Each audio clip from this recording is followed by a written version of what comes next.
Welcome. Today, we will unpack the shared responsibility model, a critical concept for anyone adopting cloud services. Understanding who owns what you, or the cloud provider, is the first step in maintaining a secure and compliant environment. Let's begin. To understand cloud security, you must understand the shared responsibility model. In a traditional on-premises data center, you are responsible for everything, from the physical door locks to the data on the servers. Moving to the cloud introduces a partnership where these responsibilities are shared between you and the cloud provider. This model dictates that while the provider manages the security of the cloud, you are responsible for security in the cloud. Crucially, the line where your responsibility ends and the provider's begins is not fixed. It shifts depending on whether you are using infrastructure, platform, or software as a service.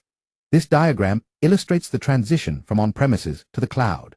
On the left, we start with on-premises IT, where the customer controls everything. Moving through the migration to cloud, we hit a decision point based on the service model. You can see how the provider's scope expands from just hardware in IaaS to hardware plus operating system in PaaS, and finally, to the full stack in SaaS. All paths lead to the concept of shared responsibility, visualizing that the workload is always divided, just differently. Regardless of the cloud model you choose, there are specific responsibilities you can never transfer to the provider. First, you are always responsible for your information and data. The provider processes it, but you own its security and classification. Second, the devices connecting to the cloud, whether they are corporate laptops or mobile phones, remain under your control and must be secured. Finally, and perhaps most critically, you own your accounts and identities. The cloud provider manages the identity infrastructure, but you define who is authorized to access your resources and data. This mind map reinforces the non-negotiable responsibilities of the customer. Branching from the center, we see three critical pillars. First is data security, involving encryption and classification. Next is endpoint protection, covering the physical devices like mobiles and laptops. Finally, identity management highlights that user accounts and access policies are always in your hands. This visual reminds us that these elements require your active management, regardless of the service type. Just as you retain certain duties, the cloud provider assumes full responsibility for the physical infrastructure.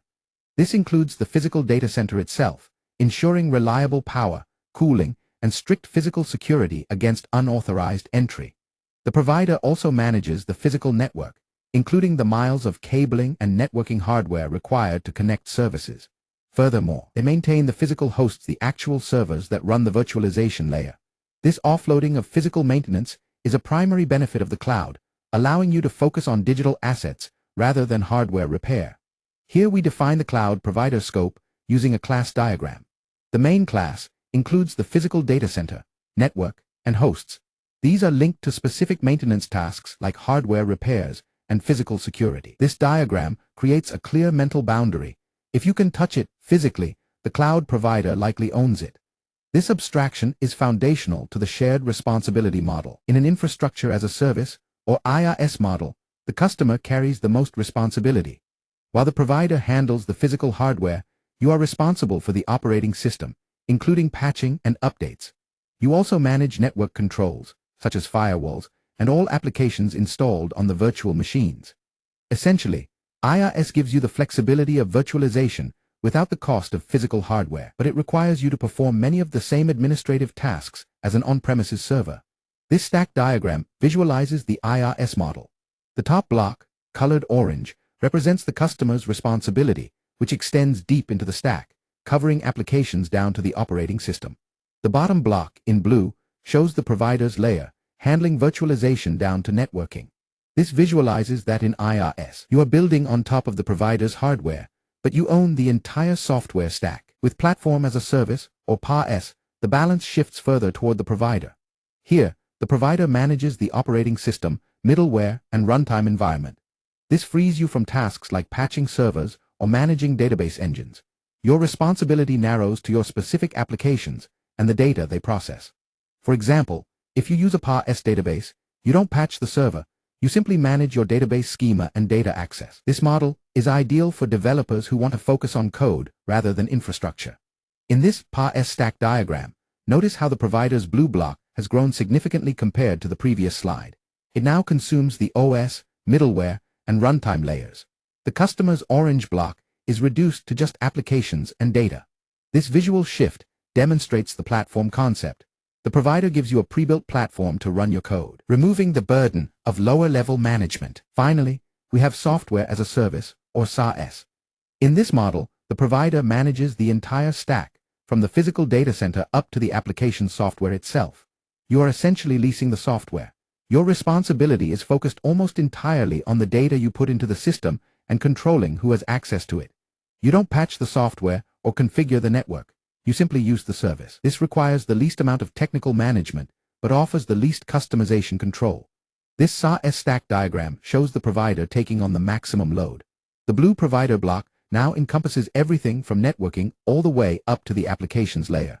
The customer's orange block is just a thin layer at the top for data and access.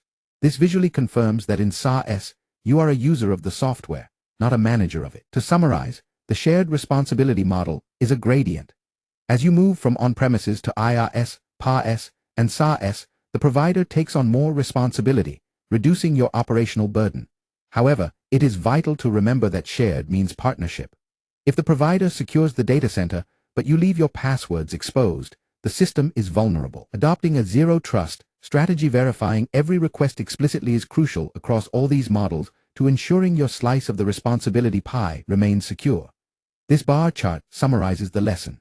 The y-axis represents the level of customer responsibility. On the left, on-prem is at 100%. As we move right to IaaS, PaaS, and SaaS, the bar drops significantly, illustrating the reduction in customer workload. However, the bar never reaches zero, reinforcing that you always retain some responsibility for your data and identities.